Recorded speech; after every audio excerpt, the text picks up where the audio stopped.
নমস্কার বন্ধুরা, সোনার রান্নাঘরে তোমাদের স্বাগতম। আজকে রেসিপি একটি মিষ্টির গাজরের হালুয়া। 6টা গাজর দুমুখ কেটে ধুয়ে ছাড়িয়ে গ্রেট করে নিলাম। 4টে এলাচ গুঁড়ো করে নিলাম। কড়াইয়ে সামান্য ঘি দিয়ে ড্রাই ফ্রুটস হালকা করে ভেজে নিলাম। তারপরে 2 টেবিল স্পুন ঘি গরম করে গ্রেট করে রাখা গাজর দিয়ে লো ফ্লেমে 5 মিনিট ভেজে নিলাম। এরপরে 1.5 কাপ চিনি দিয়ে কিছুক্ষণ নাড়াচাড়া করলাম। চিনি গলে গেলে 1.5 কাপ দুধ দিয়ে কিছুক্ষণ রান্না করে নিলাম। তারপরে ভেজে রাখা ড্রাই ফ্রুটস ও 1 টেবিল স্পুন কনডেন্স মিল্ক মিশিয়ে নাড়তে থাকলাম। হালুয়া যখন মাখো মাখো হয়ে গেল তখন তার মধ্যে এলাচ গুঁড়ো দিলাম।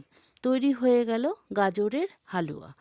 আমার এই রেসিপিটি যদি তোমাদের ভালো লাগে তবে প্লিজ একটি লাইক ও সাবস্ক্রাইব করে দিও।